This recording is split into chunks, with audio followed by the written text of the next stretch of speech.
My next guest has got almost 100,000 people to lie on the ground in locations as diverse as the Amazonian rainforest, the Antarctic, and indeed the Arctic itself. Now he's looking... This is peanuts compared to some of these projects. Now he's looking for a mere 500 to 1,000 of you guys listening out there this morning, okay? A drop in the ocean, okay? About 1,000 of you to go to the Hill of Tara on Sunday. What do you want them to do? John Quigley, good morning and welcome. Thank you, Gerry. Great to be here. Well, we're going to create the world's first giant human harp, the national symbol here of Ireland, out of human bodies. But I want to make sure people are clear, because a lot of folks think they're going to have to get naked, but that's not the another case. guy. That's another guy's work. He does wonderful work. He does lovely work, usually in rather warmer climates. Yeah, exactly. No. Now, John, you're a photographer, but you're a photographer with a difference. I have here in my hand some examples of your work, and we'll get back to Tara in just a moment. Look at this on a beach. I don't know where it is. Endangered Freedoms. Where is that? Yes. That's in South Beach in Miami, in Florida. Now, apart from the fact that it's a beautiful beach, I've been there, I've lain on that beach, I should have recognised it. It's a beautiful, beautiful image created by about how many people? Very colourful as well. That was about 1,200 folks. Okay. And out of that you get about, what it looks like, about an acre of humanity? About that, yes. Yeah. And a very clear message. You've got the dove of peace, and the words endangered freedoms, yes. Very clearly and indelibly imprinted, if only temporarily, on Miami Beach. What kind of organisation does it take? Well, we know how to take the photograph. Right. We don't know how to take it as well as you do. You get up in the air to take the photograph. Well, actually, I'm more of the conceptual artist director. So I bring folks in, some of the best photographers in the world, to take the photographs in different locations. And I basically work with communities on issues. And the whole idea is that this is a creative way, a fun way for a community to communicate a message that's important to them. And there are a lot of people who don't quite know how to get involved in things. They don't necessarily want to go out to a protest or that sort of thing. So this is this work relies on creativity, the sense of beauty, the fact that people working together, cooperating together can create something truly magical and historic. And so what we did here, as we do we've done about 90 of these pieces around the world. And the whole idea is to really find the right concept that can galvanize a community around an issue. What were they? What are the freedoms that were endangered? Well, there's some great concerns in the United States right now in the response to 9/11. There's been a curtailing of civil rights and civil liberties, and there's a lot of people who are concerned about the direction that things are going in the United States, about those freedoms that, for those of us who grew up there, that's what our country was all about growing up. And so, but that's starting to balance out now. And so that particular piece was about that. And the image there was that's a Picasso sketch from 1959, which he had created in protest of Franco's repression in Spain. And so a lot of it is just working with different sort of icons and concepts where people can engage in the public debate in a highly visual art. Obviously, our world is. I presume something like this becomes, well. Now I'm looking at what I presume is Antarctica. Yes. Yeah, the SOS. We'll come to that in a moment. But when you do something like this, not only do you end up with this fantastic image, indelible because you've captured it. It may be washed away by the waves and by people going back to their homes, but it's now captured and I'm holding it here forever. But it must also create a tremendous frisson around the community as well, which is valuable. Exactly. It's an incredible outreach tool to just communicate with people. And again, so many people, if you give them the opportunity to participate in a way that is creative, especially folks who have families, they want to do it, and they feel engaged and empowered and excited about it. And it really creates a conversation throughout a city, a town, a community about an issue. And that's really what, ultimately we're all here, we're all in this together, we're all trying to find the solutions. And this is a type of art that is about building a bridge between those communities and finding a way to creatively come to a solution.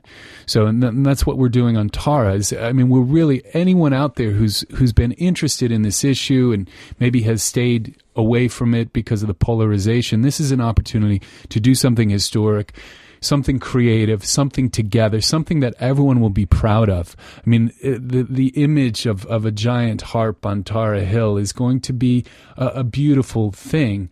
And that image hopefully will be a lasting... How do you... Now let's look at what you're going to do with Tara. Yes. How do you... Because when you're on the ground, I mean, it's one thing for me to be able to see that this is the Picasso dove.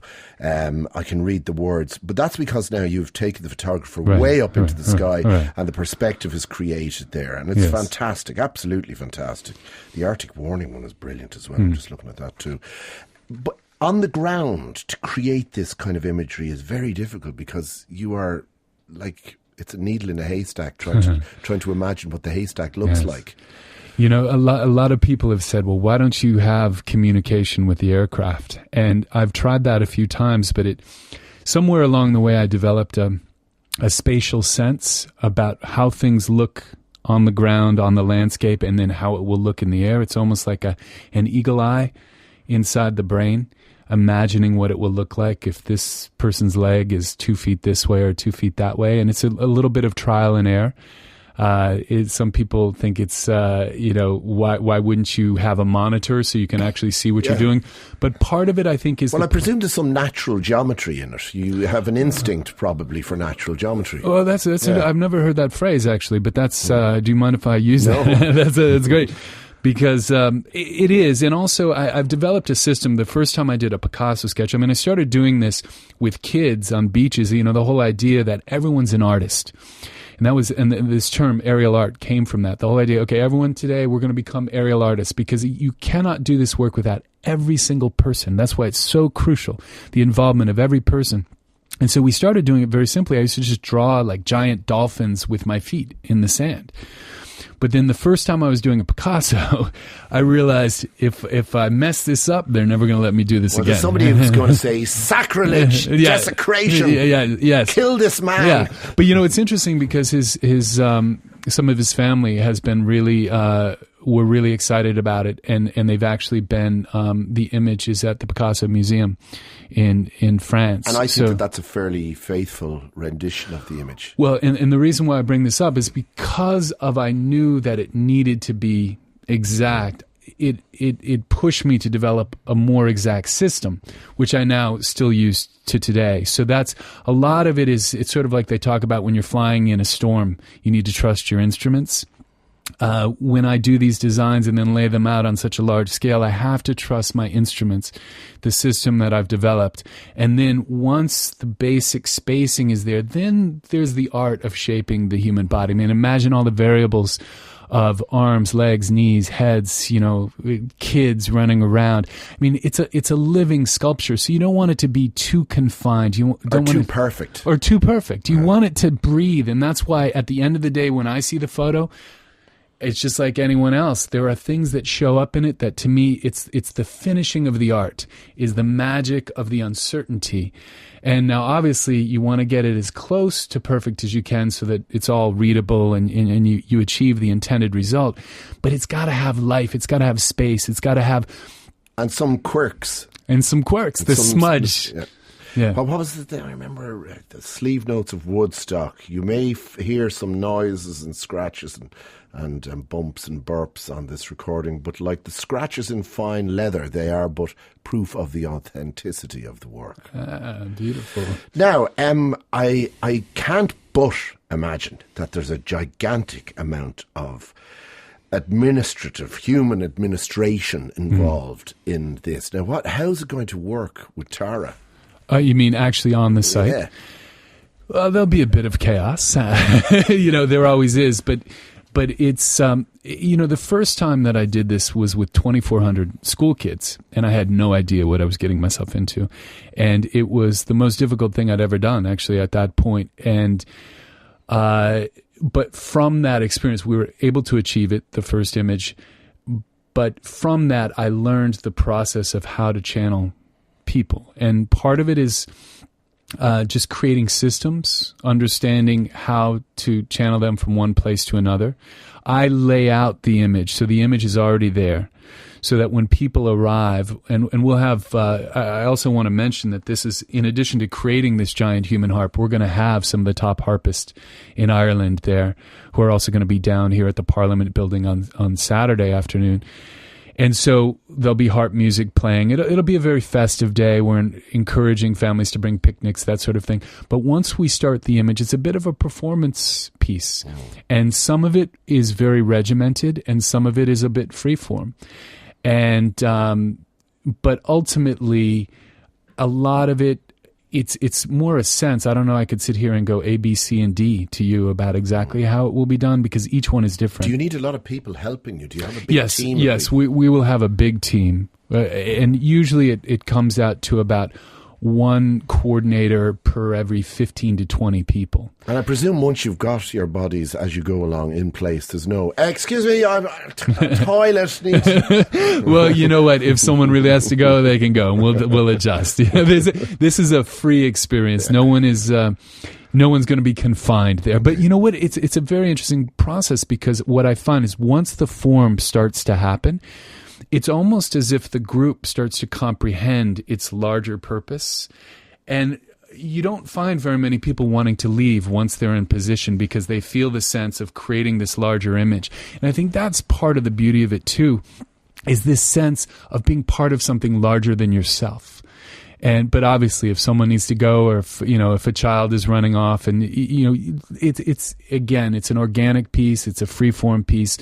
People can do what they need to do. What time should they turn up at? Well, the event is from 1:30 to 3:30, so we're going to spend a couple hours on the hill, and the photo will be taken between 3 and 3:30. So we'll get there. There'll be music. This is on Saturday.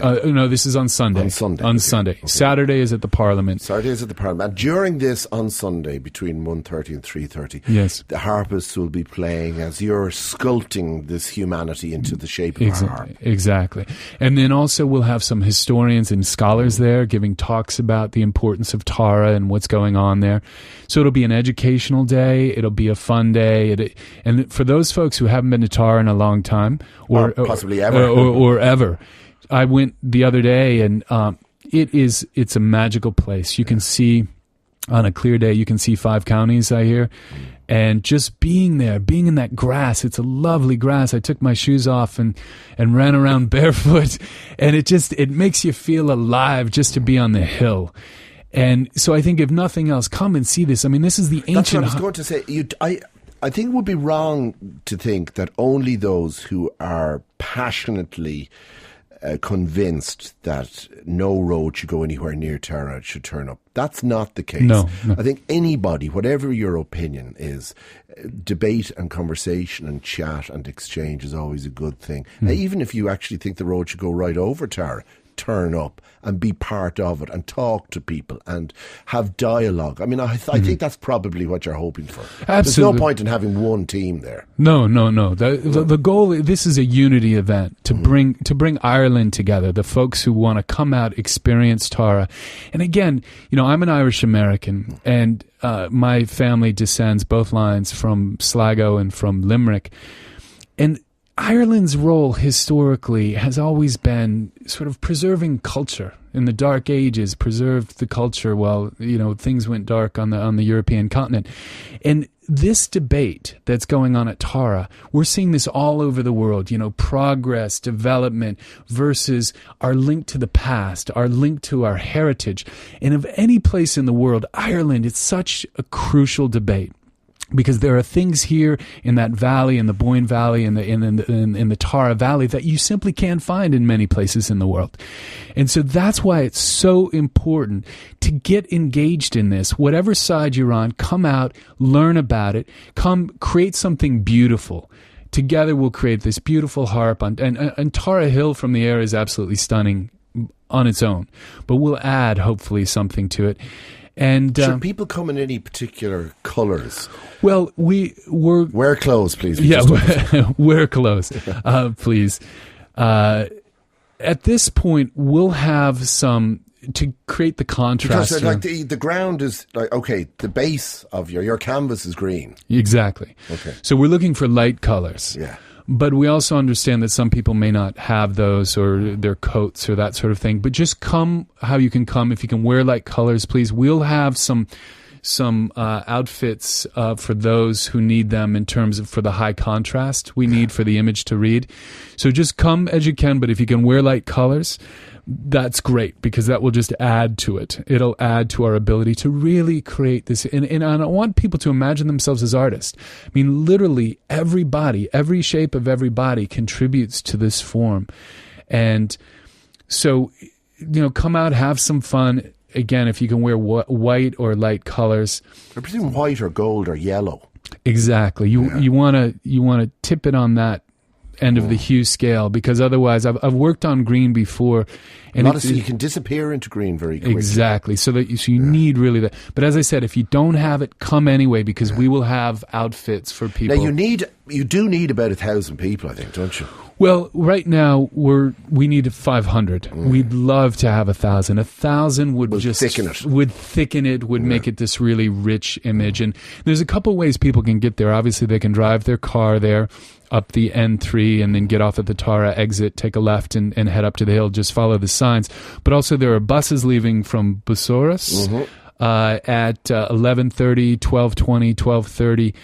And 1:30, and if you get off in Dungshaklin, he's doing well with the pronunciation. Yeah, I'm working on it. And we'll have shuttle buses greeting each one of those buses coming here from the city center. So, folks, somebody must be paying for this. Who's paying for it? You know what? We've all just banded together. I mean, I'm donating my time. I flew myself over here to do it. Everyone is just pitching in. So I think it's a fantastic idea. I mean, I do think it's an open debate. I always believe that the resolution, the satisfactory resolution of these things is really always in the world of compromise. No one opinion should ever dominate. And I think you have to accept sometimes that, your opinion is not going to be dominant. But I think the only way that you can get part of your opinion into the mix is to express it, to voice it, to be there. Absolutely, to show up. And I would say to anyone out there who's been thinking about this, considering it, this is a great moment to actually show up. Because, again, it is this kind of open debate, and we'll be creating something beautiful. And I want to just say, I had the privilege of being at the unveiling last night of this Meath Master Plan, which is, I think, an extremely intelligent, comprehensive plan that provides a very cost-effective alternative to the current plan of the M3. And again, I think the more people engage, the more they look into it, they'll start to recognize that, hey, wait a second, which direction are we going with this? And I think there's a lot of factors involved in this. In any polarized debate, sometimes it gets boiled down to just a couple things. But when you look at the bigger picture, what's the future of Ireland? What kind of landscape do we want to see there? And again, as a several generation descendant from here, I feel like I have a stake in it too, even though I don't live here and I'm not a citizen here. But the most important thing is if everyone can get involved and engaged in the debate and really look at the alternatives, because there's a great alternative, this Meath Master Plan, extremely well thought out, and it actually will save money and also save Tara Valley. So. Again, we're just hoping folks will come out and have a beautiful day on the hill. What do you know what the weather's going to be like? Have you looked into that? I'm a little superstitious about that. I usually just kind of pray. And every once in a while I walked in here and some of your crew were like, oh, I heard it's going to be a good day, and then I walked down the street and someone says, oh, I'm not so sure. But, we're looking for folks to turn out either way. We've done these images in extreme weather, the one in the Arctic. I'm just about to look at the one in the Arctic here, because this really, if anybody thinks it's a bit too cold on Sunday, check out the SOS in Antarctica and the Arctic warning one, which is absolutely spectacular. Well, and this was with the Inuit in the Inuit people up in the Canadian Arctic. What is the image? We have the two words, because this seems to be your format. You've got the top and the bottom of the image with the message, and the internal part of it is an image. Is an image, and that was done by an Inuit sketch artist. That's an Inuit drum dancer. And the idea is that's the message says Arctic warning, and there's a little word in syllabic, the Inuit language, that means listen. And the image itself is the drum dancer, which is that the drum dancer beats the drum to sound the alarm when something's wrong. That's one of the functions of the drum dancer. So we chose that image with the elders and with the political leaders of the nation there, and that's what they wanted to do. Again, we always try to work with the folks there to get the right image. But that day was crazy because the day before it was 30 degrees Fahrenheit. It dropped 55 to 60 degrees overnight. It was minus 25 to minus 30 there. I didn't think anyone was going to show up. I was so cold I could barely stand it, laying out the image. And we had about 900 people show up. Wow. And it was a biting wind. 50 This is wasteland. That's on sea ice. They had to walk half a mile out onto sea ice. But that's how passionate they were about sending this message. And how syndicated did this image become? I mean, how many? You mean where has it been seen? This has gone out. This has probably gone to more outlets. It was in the New York Times, the International Herald Tribune. It was recently, it went hundreds of outlets. And then recently it was in the film The 11th Hour, Leo DiCaprio's documentary. It was in that. It's been seen in a lot of places. Okay, so it was worth the walk. Yeah, it was worth the walk. And you know what? The thing is, even before wherever it got out to, just the experience. One of the things that was interesting on that is we created a little microclimate on the ice because we had all these bodies. And by the end of the image, we had people laying on the ice in minus 25, minus 30 for an hour. Because the wind was so strong, the helicopter couldn't hold its position, so we had to keep circling and circling. But by the end of it, the temperature had actually risen. The cold had dropped and the temperature had risen because I think we had so many bodies and the heat from the bodies. So there's lots of interesting, magical things that can happen. And I do use that story when if I'm doing an event on a beach and people are starting to complain or something. Yeah, it's a bit of a breeze here. Yeah, exactly. Check out the Arctic. Yeah. SOS on Antarctica. Yes. And that's impressive too. And of course, here's a wonderful example of the colours used against a classic white background. Yes. And that works really, really well. It doesn't look like there's an awful lot of people there on that one. No, that was a small one, but kind of hard to get there. Kind of hard to get there, and you also have a limit. The N3 doesn't go there. No. That was we were on a boat for 3 weeks, and that was a crew. We had about 13 countries represented in that, and we had to find the right iceberg where you could actually climb onto the iceberg, and it's obviously very dangerous to get onto an iceberg because they can flip. And there's a great story about that where the ship that was shot from the mast of the ship, but the ship got a little trying to reposition, actually rammed the iceberg there a little bit. So there was a few nervous moments that we'd have a bunch of folks in the water. And could the iceberg actually flip? Can they? Oh, absolutely. Like it's like a canoe, then, really. Yes, and sometimes they just flip spontaneously, where you don't know why, you don't know what's going on, and it just flips, and then underneath you see this really green, dark ice. So it's a bit of a dodgy situation doing the iceberg. Of course, this and the Arctic, these are global warming. These are global warming pieces, and that was the whole idea, to do the two poles. And that piece was Stern magazine named it one of the photos of the year last year. Well, it is. Yeah. I wish you the very best of luck on Sunday. I think it's a great endeavour, and I just love the idea of people coming together, apart from having a bit of fun and being part of something very different and unusual. Yes. But I also like the idea that maybe people of different opinions might come together on the day. And, nobody's full package is ever going to be fully realised, but you won't get any of your package if you don't speak up. And I think that's probably one of the positive sides of this in terms of maybe calming the polarisation that has been experienced by this country when it comes to these things. We have a terrible tendency to go, no, there will be no roads whatsoever, we will all walk. And the other guys are going, no, we will have a road 50,000 metres wide, and we will go over everything, including you. Well. So there's got to be some middle ground. Well, and I think balance. It's all about balancing these. And I just want to mention a friend of mine, Stuart Townsend, who's a well-known film actor. He was the one who really educated me about this issue, and that's how I got involved. And he's going to be there on Sunday as well, and also John Rhys Myers. Did I get that name? Jonathan Rhys Myers. Jonathan Rhys Myers. He'll also be on hand, as well as the Harpers. That's going to get a few of the girls coming. Yeah. You hear maybe some of the boys too. Who knows? So anyway, we'll be out there. It'll be a festive day. It's just a couple hours, and come out and create the world's first giant human harp, and let's send a message. Okay, well, I'm looking forward to seeing the image. It's from 1:30 until 3:30 on Sunday at Tara. Buses from about 11:30.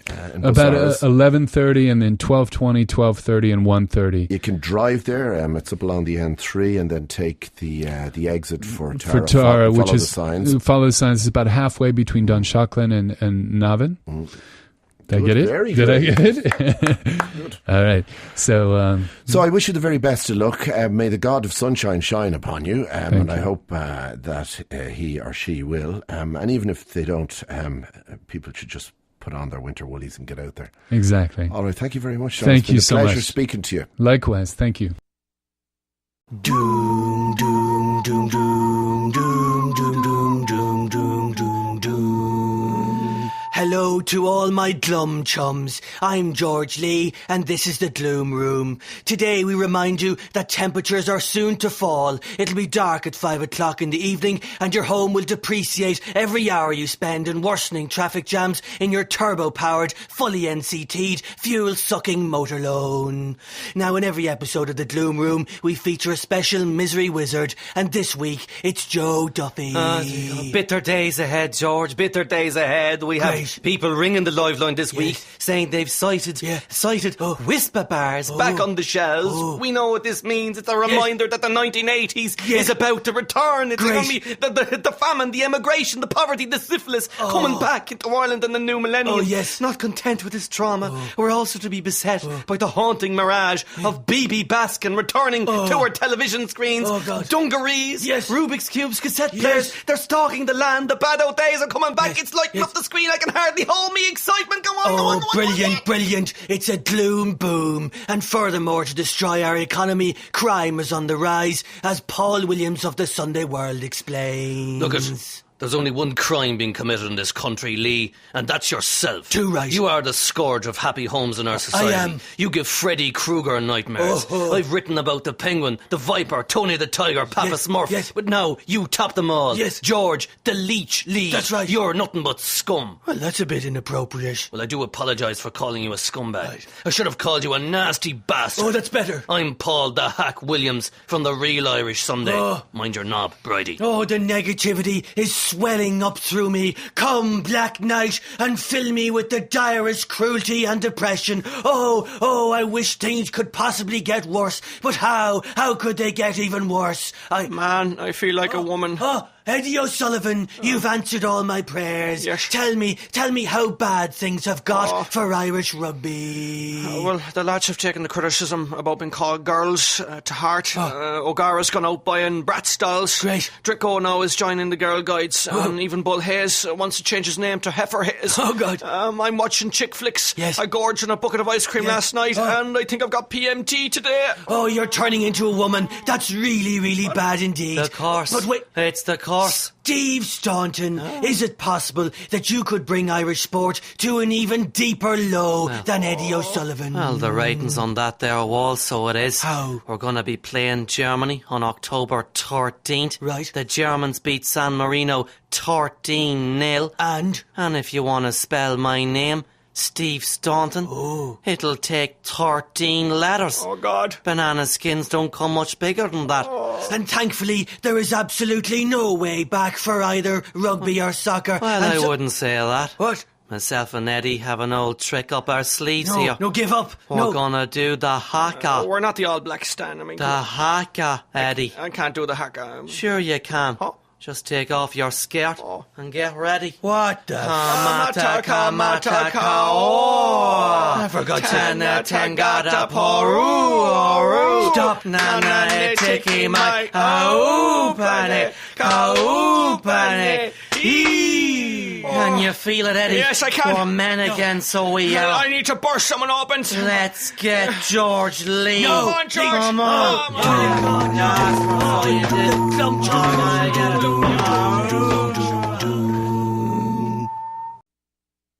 Jonathan, good morning to you. Good morning, Gerry. How are you? Very good. You're just back from Australia. You were listening to Stephen talking about gallantly killing 2 mice and saving the day and impressing his wife royally this morning. At 6 o'clock this morning. What a man. What a man. Killed 2 mice with a brush, I think it was. Wasn't that what he used? So we were wondering, has anybody else got stories that might excite us about that type of thing? Yeah, well, I was working on a crocodile farm. A breed, farming, raising, there was all crocodiles from little baby ones to big ones, and in tail we had to slaughter, a good few of them, and me and my brother. What was the idea of the crocodile farm? Was it, for eating the meat, was it? Everything. It was like they used the bones, for skulls, for all trinkets and stuff like that for tourists, and then, the meat itself would be cooked. We'd have crock pies for lunch and stuff like that, Yeah. And basically to cut out poaching and, to kill them as humanely as possible. Yeah. So, yeah. How do you kill a crocodile? Well, there was different stages, different pens for all different crocs, different sizes. And there was one that we'd call Death Row, and they're all individual pens. So there we'd come along with the cattle prod, and we'd electrocute the crocodile, pull it out. Electrocute him? Yeah. And what effect would that have on him? It would stun them completely. They'd pretty much go semi-unconscious, And so we'd be able to take a crocodile out of the pen and check the skin, stuff like that. If it was good, we'd then, tape the mouth, throw it on the shoulder, run to the abattoir, and basically from there, slaughter them. And how would you slaughter them? Well, what you do is you'd basically stretch the neck, the head over your foot, and you'd get a knife and separate the skin between the neck and the spine, or the neck and the head between the spine. Therefore, then we'd, He'd be still alive at this stage. He would indeed, yeah. But you've got to understand that their brains are about the size of a cigarette butt. So they don't really, have feelings or really know what's going on, And then, so we'd go around, then you'd destroy the brain, and that would be fine. And then you'd have a wire which you'd have to push down the spine of the crocodile, which would be pretty ferocious because all the nervous system would go crazy and it'd thrash around and stuff like that. But yeah, that's about. And then after that, just so they'd be thrashing around as you. Yeah, you'd be holding it as you sort of root canaled their nervous system. Yeah, you'd be kind of jockeying up and down with this wire. You'd be sitting on him as he was thrashing around. Well, he'd be sitting on your foot. You'd be kind of standing over him, And so at the start they'd be fine because they'd be in shock. But once you hit the nervous system, it would go, all hell would break loose, and it's only to rack at it, And but they're about 2 meters long now. These aren't massive, beasts. 2 meters. That's nearly 6 feet long. It's big enough, isn't it? That's it. The scariest bit was, when you'd electrocute them and you'd be running from, the death row to the abattoir. And, his head is right beside you, and you'd see his eye would open up halfway there, and, one flick of the neck, and that's it. And I presume even though they have a brain the size of a cigarette butt, according to you, I presume they're well capable of, when they come to, going, what's this? I'm on this fella's shoulder. Next, step 2 is to bite his head off. That's it. Well, it's all instinct, even not even bite. They just whip their neck, and that would be your neck gone, So powerful. And did I presume that must have been a great place for accidents? No, not really. It's a family-run business, There was only about 8-9 people there, and did the croc nobody ever get injured or bitten or killed? Not really, they're pretty, mutilated, as you said, savaged. They're not very smart, very prehistoric, so they're pretty easy to read. You see Steve Irwin, he never had a problem. He's dead, but it wasn't a croc, eh? That's true, it wasn't a crocodile. Isn't that funny? Yeah, that's crazy. In the water. Should have stayed on land. Stingray should have stayed on the land. Well, that must be very exciting, Jonathan. But you're not afraid. I mean. Oh yeah, it's different. Well, it's and when you slit open the crocodile, when you bent back his neck and you slit open the crocodile with the knife, with the croc knife, what was it called? Just a big, almost like a Bowie knife or whatever, Yeah, big knife. sharp Bowie knife. Big healthy one. Would there be an awful lot of blood? I mean, do they have a lot of blood inside them? That's where speed would come into it, because once you pop open where the neck and the head would meet, then you've got this wire, and between the time of thrashing around the brain and then going down the nervous system. By the time, if you're good, the blood hadn't risen, but, you know, so the first time I was at it, there was blood everywhere, and by the time I got it done, it was, you know, it wasn't inhumane to say anything, but it was pretty messy, all right. Mm-hmm. I've eaten the meat. It's very tasty. I've also eaten a thing called crocodile butter. I don't know whether you've had that. No. Which is kind of like a sort of croque pate that... it was Narcoosse's restaurant, actually, in the Grand Floridian Hotel that used to serve that. It was delicious. Sure. Yeah, it was absolutely... The croque steaks are good. Yeah, not bad. No, not bad. Not bad. It wouldn't be a daily routine for me, but it was a good experience, you know.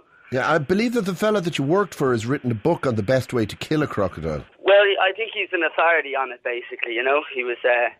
and then because he went over, you know, around Indonesia and that, and, you know, where they, you know, they someplace to kind of worship the crocodiles there. And, you know, he asked, how do you do it? And your man that's like in Rathmines, they worship the crocodile there as well. But, so your man pulls out a hammer and just starts hitting the croc over the head with the hammer till it dies, you know. So he did his bow, in Indonesia or whatever. So he decided to educate the peoples and, you know, do it the best way. I'd say that's dangerous, hitting them with a hammer. Oh, it's just stupid. Like, but, you know, they're natives more than anything, you know, at the time. Yeah. Okay, so what do you do now for a living? I'm a network engineer for a telecommunications company. And do you find that your crocodile killing skills... My cat-like reflexes? Yeah. It must be a good one, though, when you're going out with somebody. Have you a girlfriend? No, not as such. No, no, it's I don't know a woman who wouldn't be impressed with that story. Yeah, well, myself and my brother and another friend were there, so it was all good. You know, the three of us have got a few stories and mountains of photos, you know. Okay, well, maybe you'll send us in one or two photos of you. Do you have photos of you killing the crocodiles? No, that's it. See, by the time you that'd be kind of porn, really, wouldn't it? You couldn't. But I keep that for myself, to be honest, Gerry. You know, private. Between you and me. Private viewing, eh? Yeah. All right, Jonathan, fascinating story. I've learnt so much listening to you there. Okay, good morning. Have a good one, mate. Bye. There you go. Whew, that sounds amazing. What a job. I recall seeing as a child, and it's indelibly printed on my brain, in the old-fashioned butcher used to slaughter his own cattle and slaughter his own pigs. And the cattle were slaughtered with the humane killer, which was kind of like a big, giant staple gun that they used to they'd put it on the head of the, right onto the sort of forehead of the beast. And then he'd, with the palm of his right hand, he'd hold the humane killer, which, as I said, it's like a big gun, like a rivet gun, in fact. And he'd bang, hit it. It would shoot the rivet down into the animal's head, and it would just collapse down on all fours. Gone pretty quickly, twitching a little bit. But it was killing the pigs was rather more dramatic. What they would do is they would tie 3 legs and leave one free. Lava Suits, anybody? Why would they leave one leg free? Any ideas? No? Ladies? They would then slit the throat of the pig, lie him on his side, and his free leg would start, whipping around, going backwards and forwards.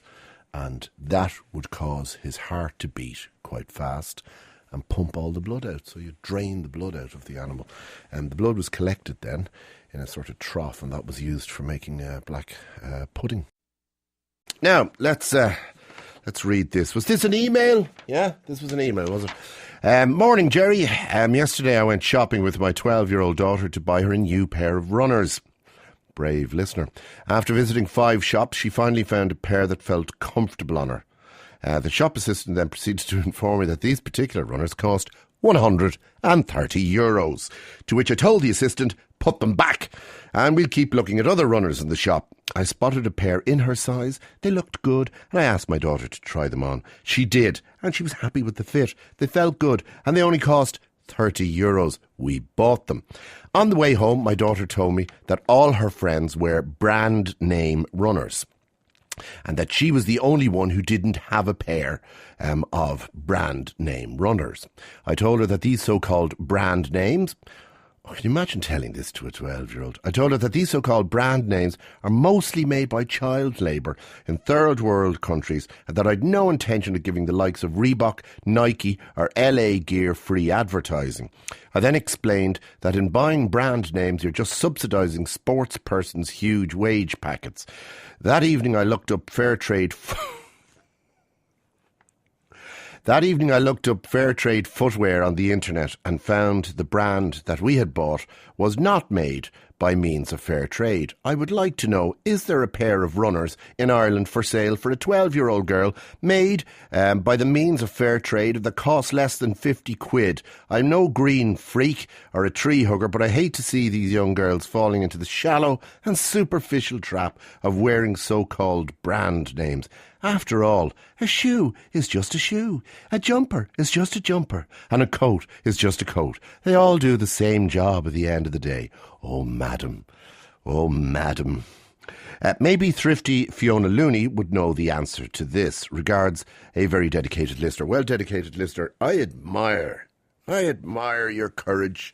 And I, in a way, celebrate your naivety. I can't imagine that your 12-year-old daughter will thank you for it, though. And I understand where you're coming from. But I maybe correct me if I'm wrong, friends. Dear friends and listeners listening this morning. Is there a 12-year-old girl? Well, there may be a few of them, but they can't be in any large numbers who give two figs where the runners are made, or indeed who makes them, whether they're made by monkeys, children, crocodiles, fellas with one arm, blind people, or whoever, right?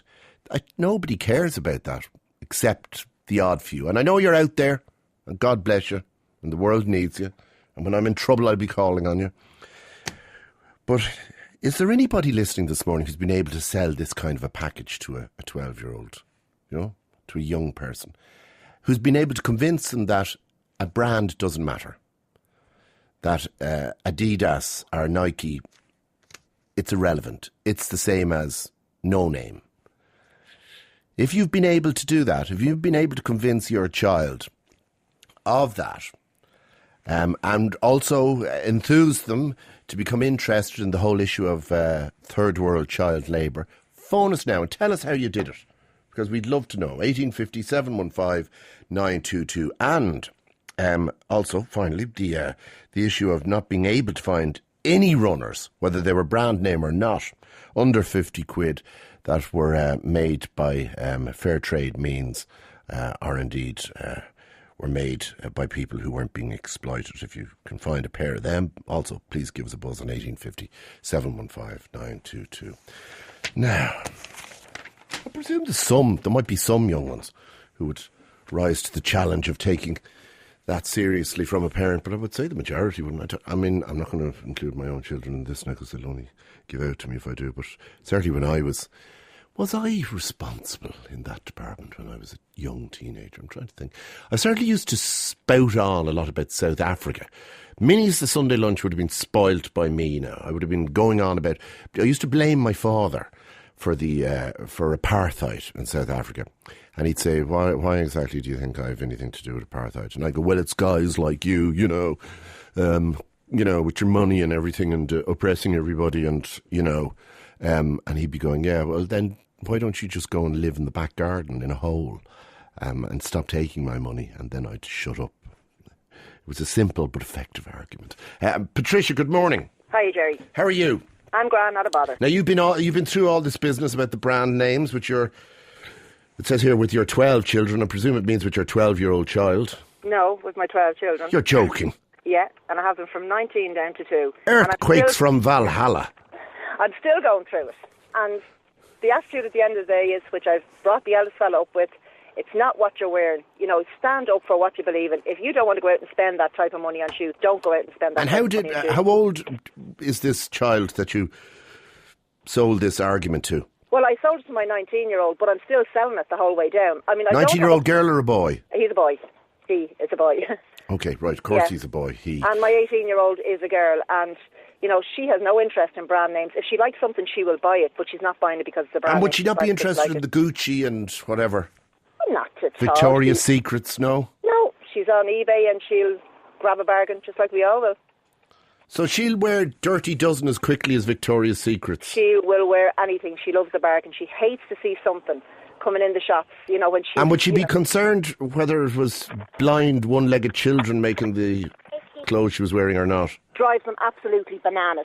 Really? The whole lot of them. They just don't think it's right. And I've brought them up to believe that. They just don't think it's right. So, she works in a clothes shop, so she knows what the industry is like. And that's her part-time job. And as far as she's concerned, if she can get a bargain, she'll buy... And Patricia, can you tell the rest of us underachieving parents, tell us, how did you manage this? I just found the word go when they were old enough to understand things. And what did you do? Did you show them, see, look at this here, that's a sweatshop.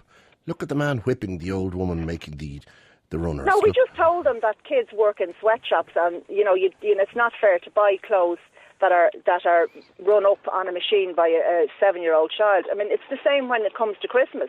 You go out and you could spend hundreds and hundreds of euros on things. Now, don't get me wrong, we spoil our kids at Christmas. Every parent spoils their kids at Christmas. But the kids also believe, and they know... And does Santa only bring fair trade presents at Christmas? I mean, no, he doesn't. But at the same time, when it comes to Christmas, they know that we give Santa money for the poor kids. Yeah. So they can't go and they can't ask for 1,000 worth of euro of toys and all that. That's a good angle. That's very... Yeah. You give money to Santa for the poor children. As far as they're concerned, Santa gets money and they pick out their toys. I must do that. It works, and they genuinely do. I mean, I try that with my wife, actually.